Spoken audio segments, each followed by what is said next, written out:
This is Virendra, teacher of English. आज जो मैं आपको बताने जा रहा हूं, आज जो मैं आपको पढ़ाने जा रहा हूं, ये बहुत इंपॉर्टेंट टॉपिक है और आज के टॉपिक का नाम है कंडीशनल सेंटेंसेस। जी हां, मैं आज आपको कंडीशनल सेंटेंसेस के बारे में पढ़ाने जा रहा हूं। तो लेट्स सी, टॉपिक का नाम है कंडीशनल सेंटेंसेस।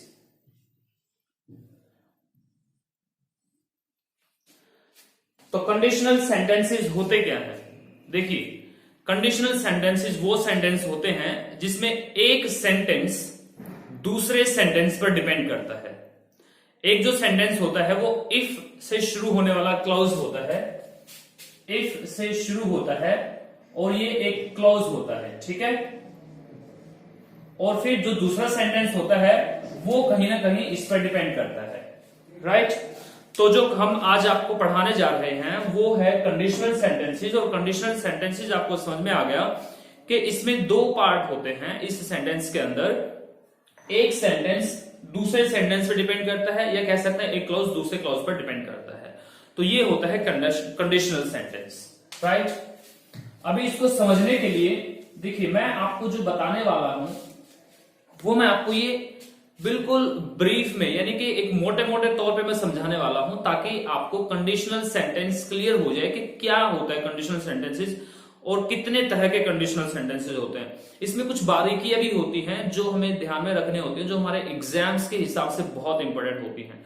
तो जो बारीकियां हैं वो definitely I will teach you, but पहले हम अपना बेसिक क्लियर कर लेते हैं, बेसिक कंसेप्ट समझ लेते हैं कि कंडीशनल सेंटेंसेस कैसे बनते हैं, कैसे होते हैं, राइट। क्या कंडीशंस होती है, कैसे वो सब कुछ होता है। So let's read it. Conditional sentences के जो टाइप होते हैं, टाइप ऑफ दिस सेंटेंस, वो हम चार तरीके से समझ सकते हैं। चार तरीके के कंडीशनल सेंटेंस होते हैं हमारे, राइट। चार तरीके के कंडीशनल सेंटेंस होते हैं। चारों को मैं आपको डिफाइन करूंगा, समझाऊंगा, और आई मेक यू श्योर आप ये वीडियो देखने के बाद में, ये सीखने के बाद में जिंदगी में कभी भी कंडीशनल सेंटेंसेस को नहीं भूलेंगे, राइट। तो फर्स्ट टाइप की हम बात करते हैं। फर्स्ट टाइप, पहला कंडीशनल सेंटेंस क्या होता है? देखिए समझिए, जैसे मैंने बताया कि एक सेंटेंस दूसरे सेंटेंस पर डिपेंड करता है, तो उस सेंटेंस में जो भी कुछ लिखा हुआ होता है वो फैक्ट होता है, सच्चाई होती है, वो ट्रुथ होता है, राइट। मैंने कहा कि वो बिल्कुल फैक्ट होता है, सच्चाई होती है, ट्रुथ होती है। तो वो टाइप नंबर 1 होता है, वो कंडीशनल सेंटेंस नंबर 1 होता है। और उसका स्ट्रक्चर कैसे होता है, वो कंडीशनल सेंटेंस लिखा कैसे जाता है, वो मैं आपको बता देता हूं। I will tell you the structure, पूरा स्ट्रक्चर मैं आपको बताऊंगा कि वो कैसे लिखा जाता है। और एग्जाम्पल के, जब आपको एग्जाम्पल दूंगा तो समझ में आ जाएगा। जैसे मैंने बताया कि ये फैक्ट होता है, सच्चाई होती है, ट्रुथ होती है। तो कैसे बनता है? जैसे सेंटेंस मैंने लिखा है, इफ यू या आई, कोई भी, इफ यू बॉयल वाटर, अगर हम पानी को बॉयल करते हैं, इफ यू बॉयल वाटर या इफ आई बॉयल वाटर, तो क्या होता है? तो वो क्या करता है? It evaporates.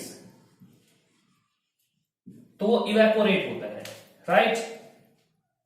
तो ये होता है कंडीशनल सेंटेंस कि वो इवेपोरेट कब होता है?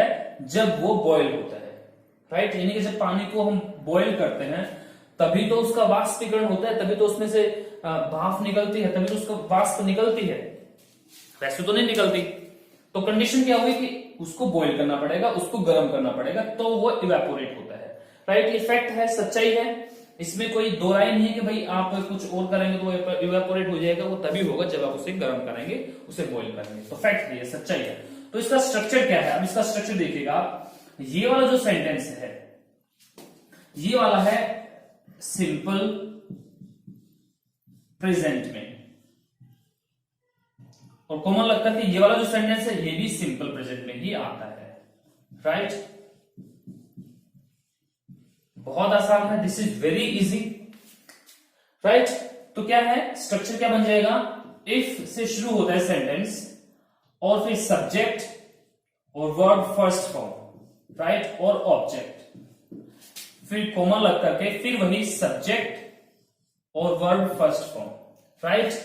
और सब्जेक्ट मैंने आपको जैसे बताया था लास्ट की वीडियोस में भी बताया है कि जो हमारे सब्जेक्ट्स होते हैं वो सब्जेक्ट्स हमारे होते हैं दो तरीके के, दो कैटेगरी में उन सब्जेक्ट्स को डिवाइड करते हैं। वो कौन कौन सी होती हैं, लेट्स सी।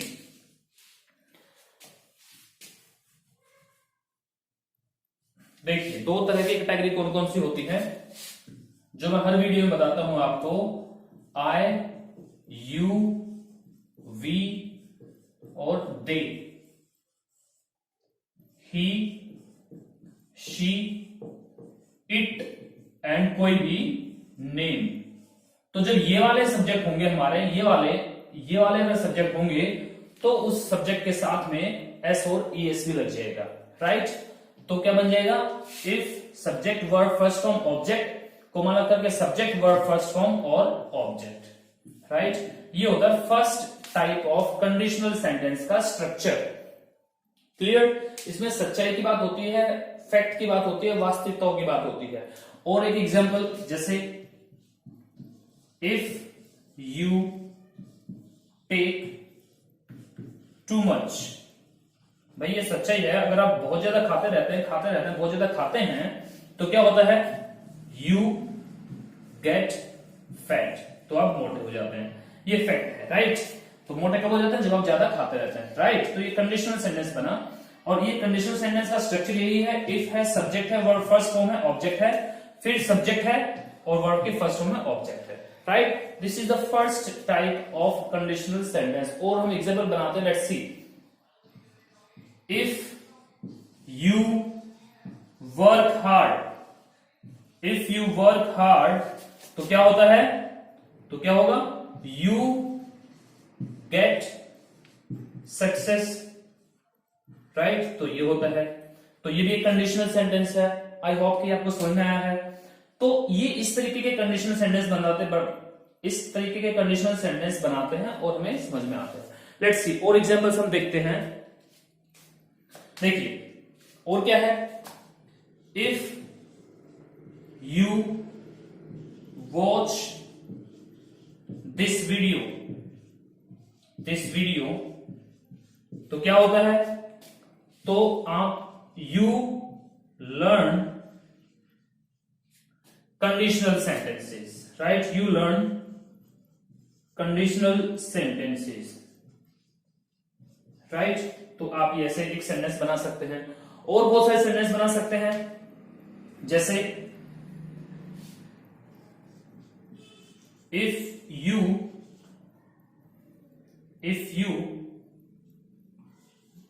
लर्न, और इफ यू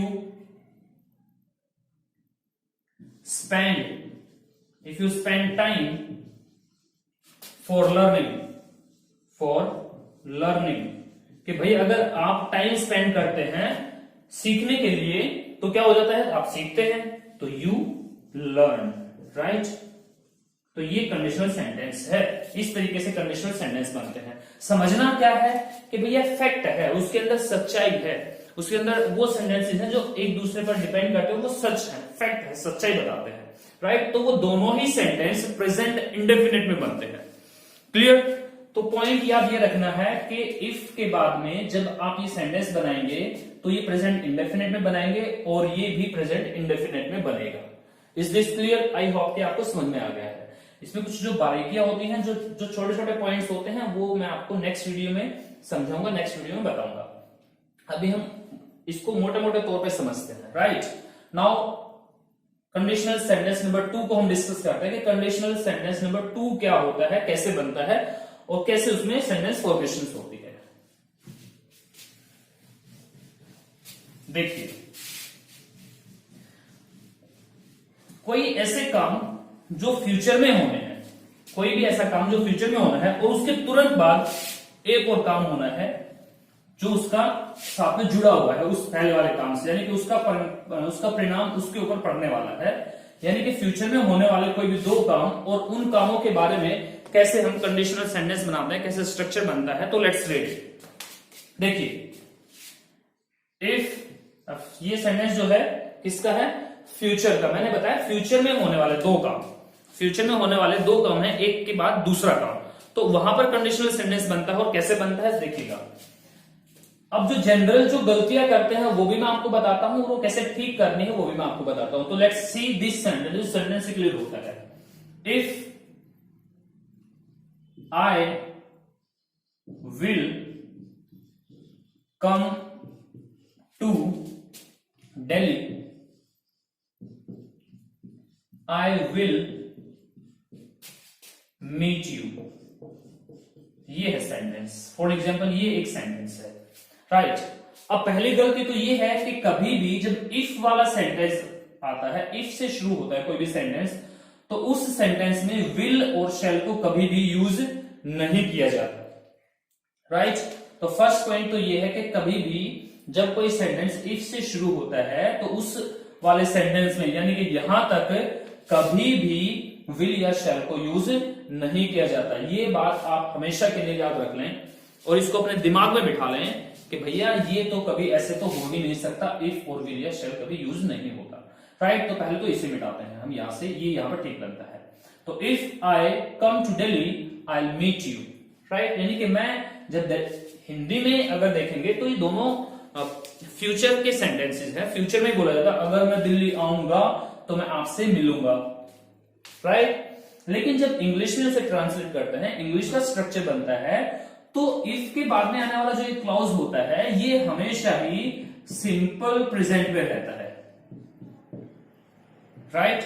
ये पॉइंट आपको याद रखना है, this is the most important point. बहुत सारे लोग यहां पर गलतियां करते हैं कि इफ के साथ में विल या शैल लगा देते हैं, तो ऐसा कभी हो ही नहीं सकता, ऐसा होता ही नहीं है। और उसके बाद में ये वाला जो सेंटेंस आएगा, ये वाला जो पार्ट होगा उस सेंटेंस का, वो सिंपल फ्यूचर में होगा, राइट। सिंपल फ्यूचर में होगा, this will be in simple future, और ये भी सिंपल फ्यूचर में होगा, राइट। तो सेंटेंस स्ट्रक्चर क्या बनता है हमारा?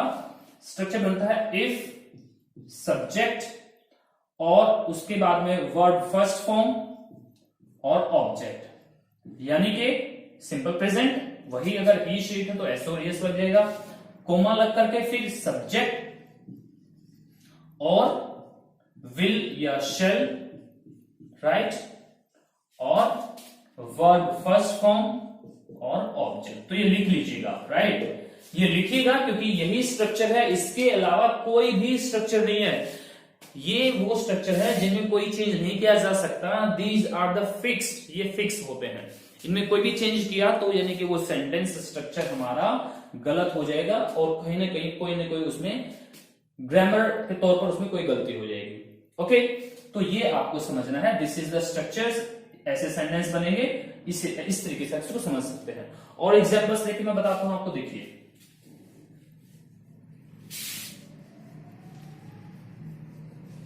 जैसे मैंने कहा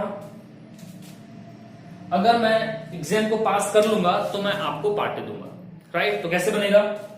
बनाइए, आप मेरे साथ बनाइए, बोलिए इफ आई विल शैल आएगा नहीं, तो if I pass the exam तो क्या करूंगा मैं? I will throw a party. Party देना होता है थ्रो द पार्टी, राइट। तो I will throw the party, clear. तो क्या बन गया? If I pass the exam, if I pass the exam, right, clear. ये स्ट्रक्चर है, इसी को फॉलो करना है, इससे बाहर कहीं नहीं जाना है, need to follow this structure only. तो क्या बनता है? If I pass the exam I will throw the party, तो मैं पार्टी थ्रो करूंगा। नेक्स्ट है if government becomes strict, भाई अगर हमारी government, if government becomes strict, अब गवर्नमेंट है, इट या कोई नेम लिख सकते हैं हम इट की जगह पर, तो इसके साथ में एस और एस लगता है, मैंने बताया था आपको। तो इफ गवर्नमेंट becomes strict तो क्या होगा? तो करप्शन will surely, तो क्या हो जाएगा? surely finish, right. तो surely finish हो जाएगा, clear. if government becomes strict corruption will surely finish, is this clear? ये आपको क्लियर हो जाना चाहिए सेंटेंस, यही स्ट्रक्चर है, इसी को फॉलो करके बनाया है। इफ सब्जेक्ट वर्ब की फर्स्ट फॉर्म एस और एस क्यों है, क्योंकि ही शी इट या नेम तो गवर्नमेंट है, राइट, या इट हम कह सकते हैं। तो बिकम्स क्योंकि वर्ब आएगी तो उसके साथ में एस और एस लग जाएगा, मैंने आपको बताया था यहां पर इसके साथ में। तो if government becomes strict corruption will surely finish. और example, if you watch this video, तो इसके तुरंत बाद क्या हो जाएगा, आप सीख जाएंगे। If you watch this video you will learn conditional sentences, right, conditional sentences. अब आप कहेंगे सर ये तो पिछली बार में पिछले वाले जो स्ट्रक्चर में लिखा था फैक्ट वाला, उसमें भी ऐसे बन गया था, इसमें भी बन जाता है। जी हाँ, क्योंकि फैक्ट भी है और फ्यूचर में मैंने बताया था कोई काम होता है उसके बाद में तुरंत कोई काम होता है, तो वहां पर भी ये सेंटेंस हमारा, ये स्ट्रक्चर हमारा फॉलो होता है। तो जैसे ही आप वीडियो देखेंगे तो आप सीख जाएंगे, उसके तुरंत बाद हो रहा है, तो यहां पर भी ये सेंटेंस हमारा फिट बैठता है, राइट। तो इस तरीके से आप ये स्ट्रक्चर सीख करके कंडीशनल सेंटेंस नंबर 2 आप सीख सकते हैं। वेरी इजी, बहुत आसान है, this is really very very very very easy, right. और एग्जाम्पल अगर हम बनाए तो जैसे एक कहावत होती है कि भाई अगर आप मेरे लिए कुछ करेंगे तो मैं आपके लिए कुछ करूंगा, right. If you do something for me I will do something for you. तो कहावत है कि if you scratch my back I will scratch yours. तो क्या बनता है, इफ यू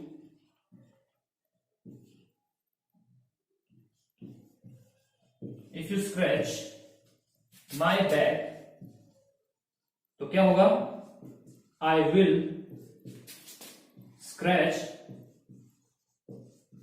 योर्स, राइट। तो एक कहावत भी बनती है और ऐसे ही सेंटेंस भी बनता है, इस स्ट्रक्चर में फिट बैठता है, राइट। यानी कि आप मेरे लिए अगर कुछ करेंगे तो मैं आपके लिए कुछ करूंगा, ऐसा बना सकते हैं, बोलते हैं ऐसे। तो यहां पर अब विल के साथ में तो शैल या विल को लगा ही नहीं सकते, मैंने आपको पहले ही बता दिया। ये तो बात आपको हमेशा हमेशा याद रखनी है कि इफ के साथ में विल और शैल आप कभी भी यूज नहीं करेंगे। तो this is the structure number 2। Now let's talk about the structure number 3। अब हम स्ट्रक्चर नंबर 3 की बात करेंगे। तो 3 जो है, अब मैंने आपको पहले बताया कि एक हमारा प्रेजेंट का था सेंटेंस जो सच्चाई को बताता है, फैक्ट्स को बताता है, कंडीशनल नंबर 1 था वो, conditional sentence number 1। Conditional sentence number that was related to future, वो फ्यूचर से रिलेटेड था, राइट। और ये जो हमारा कंडीशनल नंबर 3 सेंटेंस है ये है पास्ट से रिलेटेड, राइट। तो this is related to past. अब इसमें क्या होता है और इसका स्ट्रक्चर क्या होता है, देखिए एग्जाम्पल से आप समझिएगा तो आपको समझ में आ जाएगा बिल्कुल बहुत अच्छे से। फॉर एग्जाम्पल, आप मेरे पास आए और आपने कहा कि सर मुझे आप किसी का भी, मान लो कि फॉर एग्जाम्पल कोई रोहित है और आप भी उसे जानते हैं, मैं भी जानता हूं, ठीक है। अब रोहित मिल नहीं रहा है कुछ दिन से, तो आप मेरे पास आते हैं, बोलते हैं सर रोहित का मुझे एड्रेस बता दो। आपने मेरे को कहा कि सर आप मुझे रोहित का एड्रेस बता दो। मैंने कहा कि भाई मुझे पता नहीं है, मैंने आंसर दिया आपको, भाई मुझे पता नहीं है। आपको लगा कि सर ना जानबूझ के नहीं बता रहे हैं और सर को पता है, तो आपने फिर पूछा सर दे दो ना सर आप उनका एड्रेस। मैंने कहा भाई नहीं पता मेरे को। आपने फिर कहा अरे दे दो सर प्लीज उनका एड्रेस दे दो ना मेरे को। तो मैं क्या कहूंगा, भाई मेरे को पता होता तुम आपको बताता, यही बोलूंगा ना कि मुझे अगर पता होता तुम आपको बताता।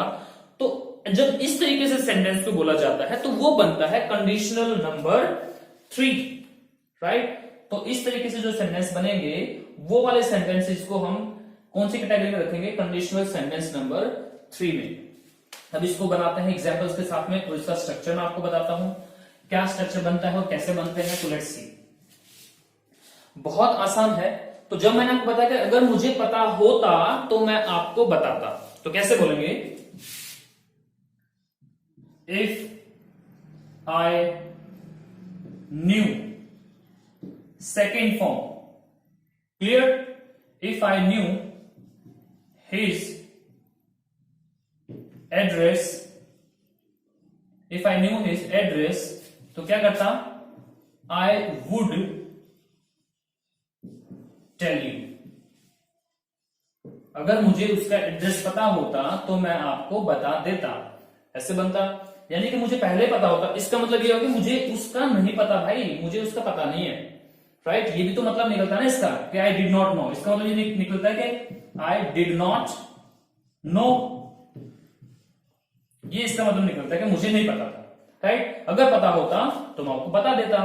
तो ये भी इंपॉर्टेंट है कि आई और आई के साथ में वुड और उसके साथ में फर्स्ट फॉर्म, राइट, और फिर जो भी है ऑब्जेक्ट आएगा।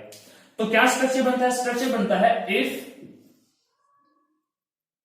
फिर सब्जेक्ट और वर्ब की सेकेंड फॉर्म। ये पॉइंट याद रखेंगे आप, क्या? इफ सब्जेक्ट वर्ब की सेकेंड फॉर्म और उसका ऑब्जेक्ट, फिर कॉमा, सब्जेक्ट कोई भी, उसके साथ में वुड और वर्ब की फर्स्ट फॉर्म और फिर object. Is this clear? I hope कि आपको समझ में आ गया होगा। ये मैंने आपको कंडीशन बता दी किस कंडीशन में बनता है। ये एक मैंने आपको बताया सेंटेंस कैसे बनता है, और ये सेंटेंस का स्ट्रक्चर है, यानी कि इसी स्ट्रक्चर को फॉलो करके आप हजारों कंडीशनल सेंटेंस बना सकते हैं। लेट्स सी, कुछ सेंटेंसेस बनाते हैं, ठीक है। जैसे मैंने कहा कि अगर मेरे पास पैसे होते तो मैं आपको देता। क्लियर? अगर मेरे पास पैसे होते तो मैं आपको देता। फॉर एग्जाम्पल, मेरा भाई मेरे पास पैसे लेने आता है, वो बोलता है भैया मेरे को 500 रुपए चाहिए। मैंने कहा भाई पैसे तो नहीं है। उसने कहा दे दो ना भैया। मैंने कहा भाई अगर होते तो मैं आपको देता, राइट। तो कैसे बनेगा? If I had. अब हैड क्या है? हैव की second form, right. Have, had, और हैड होता है ना, तो हैव जो है वो किसको दिखाता है? पोजेशन को भी दिखाता है, अधिकार को भी दिखाता है। हैव पोजेशन को भी दिखाता है, अधिकार को भी दिखाता है। तो अगर मेरे पास पैसे होते, इफ आई हैड 500 रुपीज, तो क्या करता मैं? आई वुड गिव यू, तो मैं आपको देता, राइट। तो इफ आई हैड 500 रुपीज तो I would give you. Clear? ये सेंटेंस बनता है। और सेंटेंस,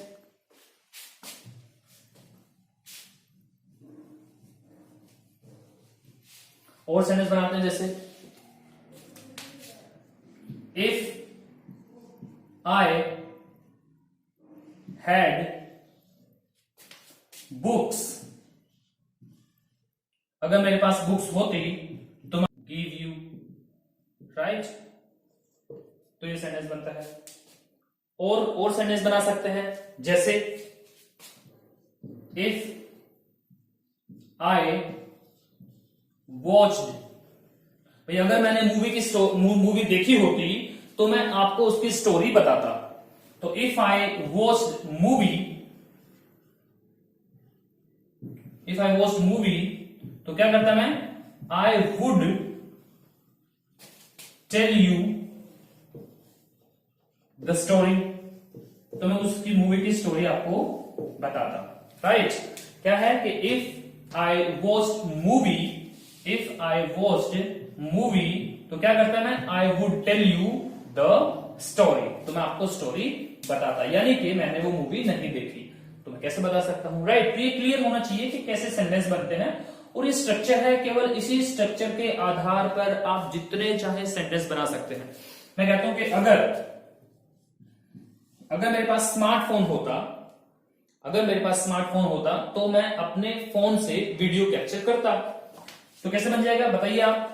अगर मेरे पास स्मार्टफोन होता तो मैं अपने फोन से वीडियो कैप्चर करता।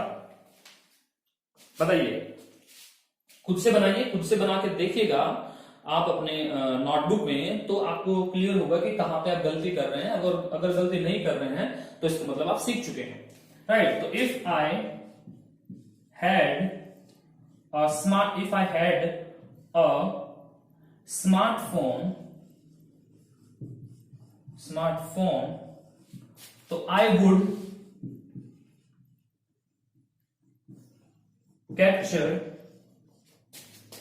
वीडियो, तो मैं आई वुड कैप्चर, तो मैं वीडियो को कैप्चर करता। अगर मेरे पास स्मार्टफोन होता तो मैं वीडियो कैप्चर करता, राइट। तो आई वुड कैप्चर वीडियो। तो इस तरीके से आप जितने चाहे सेंटेंस बना सकते हैं। This is very easy. This is the conditional sentence type number 3। Conditional sentence type number 3 में ये कंडीशन होती है कि वो पास्ट से रिलेटेड होता है, कि पास्ट में अगर ऐसा होता तो मैं आपको अभी ऐसा कर देता, अभी प्रेजेंट में कर देता, राइट। जैसे मैंने फर्स्ट एग्जांपल दिया आपको, ओके। जैसे एग्जांपल क्या था कि अगर रोहित कोई मेरा फ्रेंड है, रोहित मेरा कोई फ्रेंड है और वो आकर के कोई बोलता है, या वो आपका भी फ्रेंड है, कॉमन फ्रेंड है हमारा, और आप आके बोलते हैं सर मुझे रोहित का एड्रेस बता दो, तो मैं आपको कह रहा हूं कि अगर मुझे पता होता तो मैं आपको बताता। तो ये एक एग्जांपल है इसका, राइट। तो इस तरीके से आप कंडीशनल सेंटेंस नंबर 3 बना सकते हैं। आई होप कि you have understood it, right. Sentence बनाइएगा, बहुत सारे सेंटेंस बनाइएगा। जितने ज्यादा सेंटेंस बनाएंगे आप उतना ही ज्यादा सीखेंगे। केवल इस स्ट्रक्चर को फॉलो करते रहिए।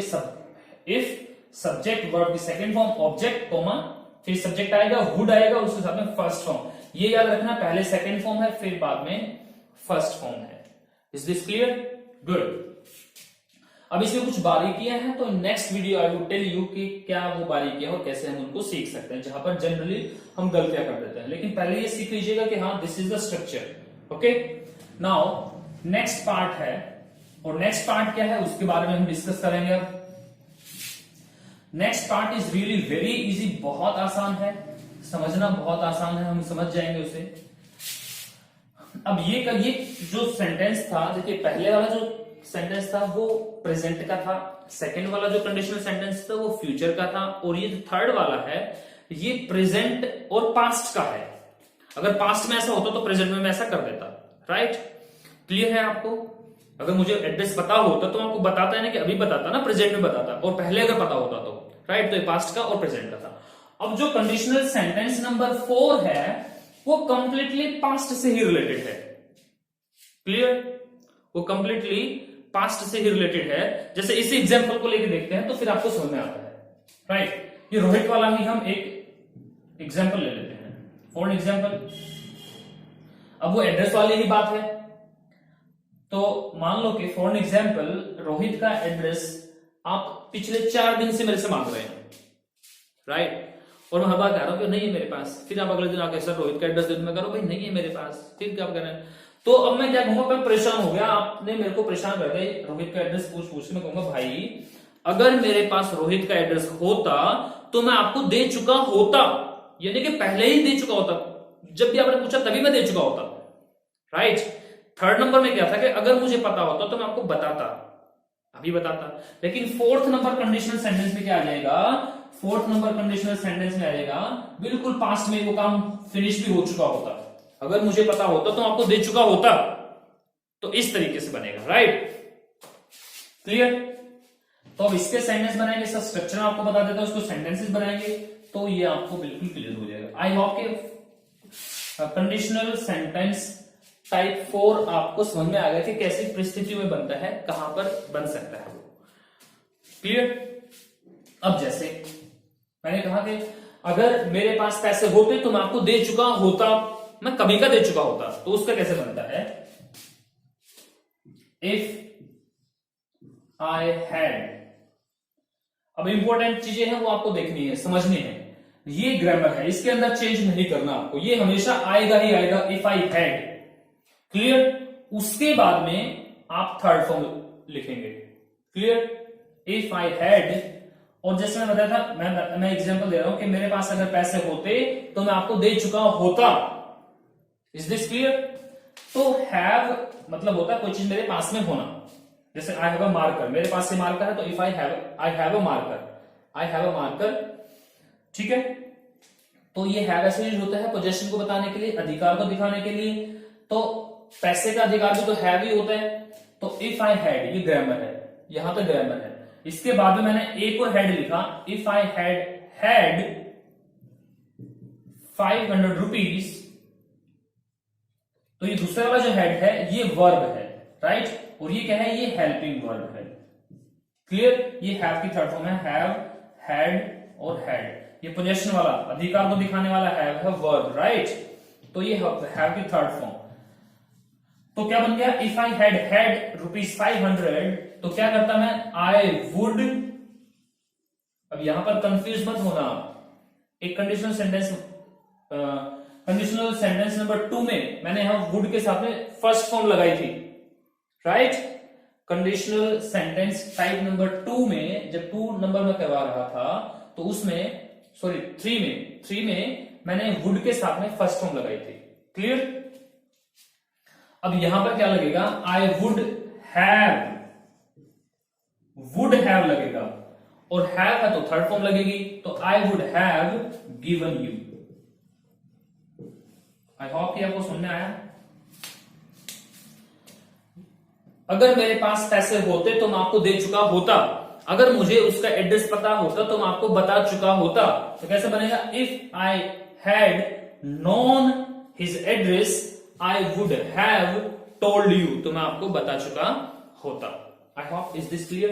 अब बनेगा कैसे, स्ट्रक्चर कैसे बनेगा, देखिए स्ट्रक्चर ऐसे बनता है, वही सेम, इफ सब्जेक्ट कोई भी और उसके साथ में हैड आएगा ही आएगा, राइट। सब्जेक्ट कोई भी है उनमें से हैड आएगा ही आएगा, और फिर वर्ब की थर्ड फॉर्म, और फिर ऑब्जेक्ट। यहां तक ये क्लियर हुआ। इफ सब्जेक्ट और हैड, ये वाला हैड, राइट, ये सब्जेक्ट और ये वाला हैड आएगा ही आएगा, ये ग्रामर है। और उसके बाद में ये वाली थर्ड फॉर्म, जैसे ये थर्ड फॉर्म यहां पर यूज हुई है तो यहां पर थर्ड फॉर्म आएगी, फिर उसका ऑब्जेक्ट, और फिर उसके बाद में फिर सब्जेक्ट और वुड हैव और उसके साथ में वर्ब की थर्ड फॉर्म, और फिर जो भी ऑब्जेक्ट है वो आप यूज कर देंगे। आई होप कि आपको समझ में आया है। This is really very easy. If subject had, ऐसा रखें, if subject had verb third form, subject would have actually बस वर्ब थर्ड फॉर्म, क्लियर। तो ऐसे इसको समझना, ये ऐसे स्ट्रक्चर बनता है। दूसरा एग्जांपल, इफ आई हैड, ये तो आना ही आना है, right. If I had bike, अगर मेरे पास बाइक होती तो क्या करता मैं, तो मैं आपको ड्रॉ कर देता, या कर चुका होता, कर देता नहीं, कर चुका होता। अगर मेरे पास बाइक होती तो मैं आपको ड्रॉप कर चुका होता। तो कैसे बनेगा, देखिए, if I had bike I would have dropped you. If I had bike, I would have. If I had bike, I would have dropped you. Clear? Or sentence. If I had bought car, अगर मैं car खरीद चुका होता, तो उसी sentence को हम आगे कर सकते हैं। ये मैंने आपको समझाने के लिए, यहाँ पे हैड ही नहीं आएगा हर बार, यहाँ पे वर्ब की थर्ड फॉर्म आएगी। तो if I had bought a car I would have given it to you, यानी कि अगर मैं गाड़ी खरीद चुका होता तो मैं आपको दे चुका होता भाई कभी का, राइट। तो इस तरीके से सेंटेंस बन जाएगा। दूसरा, अगर मैंने नोट्स बनाए होते तो मैं आपको दे चुका होता। तो इफ बनाइए आप, कैसे बनेगा, अगर मैं नोट्स बना चुका होता तो मैं आपको दे चुका होता। तो कैसे बनेगा, जी हाँ, सेम स्ट्रक्चर फॉलो करना है और ऐसे बनेगा, इफ आई हैड